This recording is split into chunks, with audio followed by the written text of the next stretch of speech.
Good morning all of you. आज हम एक नए टॉपिक्स के बारे में स्टडी करने वाले हैं जिसका नाम है जीमॉन इफेक्ट। तो जीमॉन इफेक्ट फिजिक्स का एक महत्वपूर्ण टॉपिक्स है। तो सबसे पहले हम देखते हैं कि जीमॉन इफेक्ट किसे कहते हैं। जीमॉन इफेक्ट जनरली क्या होता है कि यदि हम मोनोक्रोमेटिक लाइट सोर्स को यदि मैग्नेटिक फील्ड में रख देते हैं तो उसका स्पेक्ट्रा स्प्लिट हो जाता है। इस फिनोमिना को हम जीमॉन इफेक्ट के नाम से जानते हैं। ये जो जीमॉन इफेक्ट के अंदर स्पेक्ट्रा जो स्प्लिट होता है वह एक सेंट्रल लाइन के दोनों ओर सिमेट्रिक होता है यानी सममित होता है। तो सिमेट्रिक दैट मीन्स ये जो मूल रेखा है सेंट्रल लाइन है इसके दोनों तरफ सेम डिस्टेंस पर यह स्पेक्ट्रा स्प्लिट होता है। तो इस फिनोमिना को हम जीमॉन इफेक्ट के नाम से जानते हैं। तो जीमॉन इफेक्ट जनरली हमारे पास यहाँ पर हम स्टडी करेंगे एक तो एक्सपेरिमेंटल सेटअप की और साथ ही साथ इसके कितने प्रकार होते हैं के बारे में देखेंगे। और साथ ही साथ यहाँ पर इसके पीछे रीजन क्या है, क्वांटम मैकेनिक्स से जीमॉन इफेक्ट को कैसे डिफाइन करते हैं या नॉर्मल जीमॉन इफेक्ट या एनोमलस जीमॉन इफेक्ट को कैसे डिफाइन करते हैं। क्वांटम मैकेनिक्स से भी और क्लासिकल मैकेनिक्स के द्वारा भी इसके बारे में यहाँ पर हम स्टडी करेंगे। तो यहाँ पर इसके बारे में यहाँ पर स्टडी करते हैं। तो सबसे पहले हमारे पास यहाँ पर जीमॉन इफेक्ट। जीमॉन इफेक्ट की डेफिनेशन क्या है कि यदि कोई लाइट सोर्स को यदि किसी लाइट सोर्स को यदि हम मैग्नेटिक फील्ड में रख देते हैं, जैसे कि ये नॉर्थ पोल है और ये एक साउथ पोल है। यदि इस ये जो मोनोक्रोमेटिक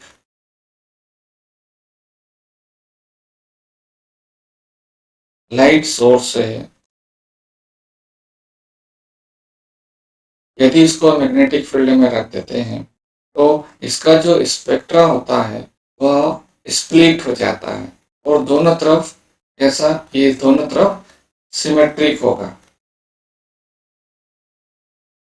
दोनों तरफ सिमेट्रिक होता है यानी इसकी जो डिस्टेंस होगी वह दोनों तरफ सेम होती है। तो इस फिनोमिना को हम जीमॉन इफेक्ट के नाम से जानते हैं। तो जीमॉन इफेक्ट के अंतर्गत हमारे पास यहाँ पर हम सबसे पहले देखेंगे कि इसका एक्सपेरिमेंटल सेटअप क्या होता है। एक्सपेरिमेंटल सेटअप एक्सपेरिमेंटल सेटअप की अगर हम बात करें तो एक्सपेरिमेंटल सेटअप के अंदर यहाँ पर चूंकि मैग्नेट लगाया जाता है, बात करें तो यहाँ पर हम एक मैग्नेट बनाते हैं और मैग्नेट का जो शेप होता है वह शेप होगा वह कोनिक शेप में होगा। कोनिक दैट मीन्स हमारे पास कॉनिक यहाँ पर जो स्ट्रक्चर की हम लोग बात कर रहे हैं तो conic that means like that pen. Pen के अंदर जो रिफिल होती है, रिफिल को हमने यहाँ पर ये जो सेंटर वाला पार्ट है वह ये वाला लिया गया है। तो यहाँ पर ये इस पेन की डिजाइन टाइप का ये मैग्नेट होता है यानी कि ये जो रिफिल वाला जो पार्ट दिया गया है वह खाली होगा। यहाँ से हम लोग ये होल बना लेते हैं। तो होल से हम यहाँ पर एक हाई रिजॉल्विंग पावर के स्पेक्ट्रोमीटर की सहायता से इसका स्पेक्ट्रा देख सकते हैं। तो ये इस कोनिक शेप में बना हुआ रहता है लाइक दैट पेन। पेन यानी ये रिफिल और रिफिल के सेंटर पार्ट पे यहाँ पर खाली जगह छोड़ दी जाती है यानी ये जो रिफिल है वो आपका ये सेंटर वाला पार्ट है, ऐसा हम महसूस कर सकते हैं। और इस तरफ भी एक पेन रख दिया यानी दोनों तरफ हमारे पास दो पेन रखे हुए हैं, एक इस तरफ पेन है और इस तरफ पेन है। एक कोनिक शेप में पेन टाइप का ये मैग्नेटिक फील्ड की डिजाइन दी गई है। अब इसके अंदर ये जो मैग्नेट हमारे पास है इसको हम कैसे यहाँ पर रखते हैं इसके बारे में।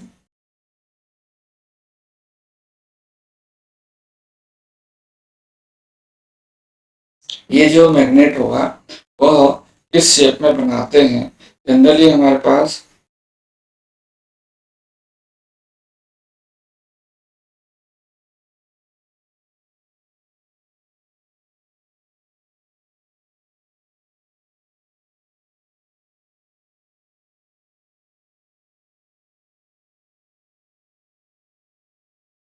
ये जो स्ट्रक्चर है स्पेशली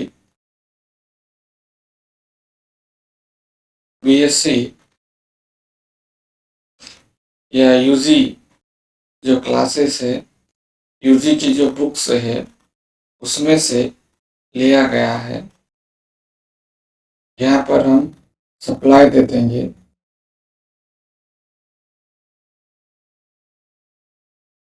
ये सप्लाई दे दिया मैंने यहाँ पर, और यहाँ पर सप्लाई देने के बाद यहाँ एक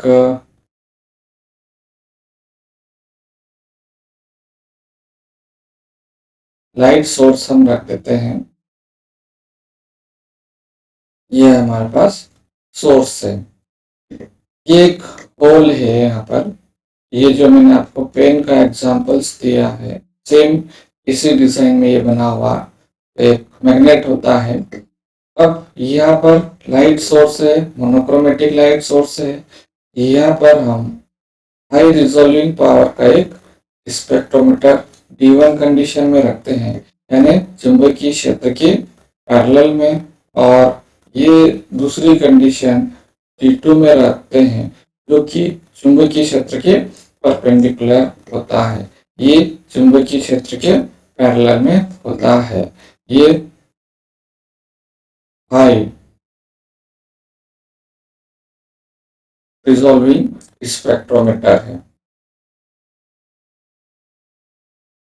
जिसकी सहायता से इसके ये जो स्पेक्ट्रा जनरेट होता है इसको देखा जाता है। इसको हम M और M डैश मान लेते हैं, जो दोनों पोल है। अब यहाँ पर ये हमारे पास एक्सपेरिमेंटल सेटअप जनरेट हो जाता है, यानी कि दो मैग्नेट दिए गए हैं जो कोनिक शेप में होते हैं, और कोनिक के साथ साथ हमारे पास यहाँ पर ये जो डिजाइन होती है पेन के आकार की है। पेन यानी रिफिल जो पार्ट है उसको हमने होल जैसा मान लिया।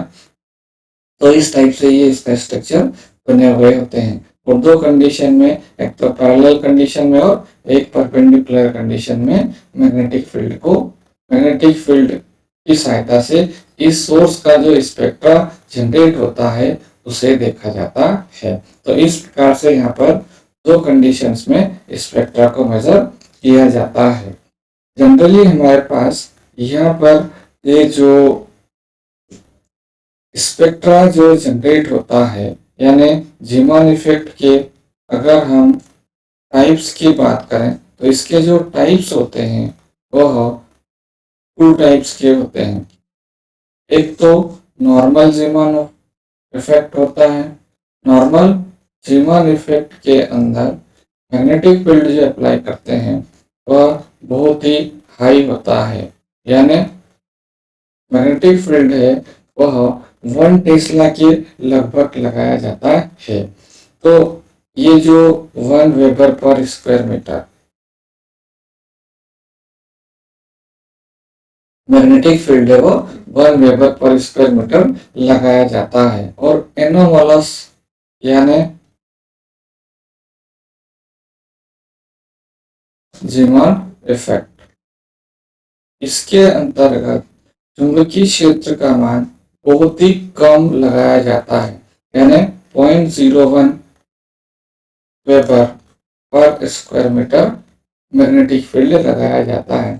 जबकि हमें देखने पे ऐसा लगता है कि नॉर्मल जीमान इफेक्ट के अंदर कम मैग्नेटिक फील्ड लगना चाहिए, जबकि एनोमलस या असामान्य के अंदर अधिक मैग्नेटिक फील्ड लगना चाहिए, जबकि ऐसा नहीं होता है। नॉर्मल के अंदर बहुत ज्यादा मैग्नेटिक फील्ड की आवश्यकता पड़ती है, और एनोमलस के अंदर कम मैग्नेटिक फील्ड की आवश्यकता पड़ती है। तो यहाँ पर हमारे पास नॉर्मल जीमान इफेक्ट हो गया और एनोमलस जीमान इफेक्ट होता है। इस प्रकार से इनके दो टाइप्स होते हैं। इसकी पूरी डिटेल से स्टडी हम लोग आगे के चैप्टर में, आगे के वीडियो में करेंगे। Thanks for watching.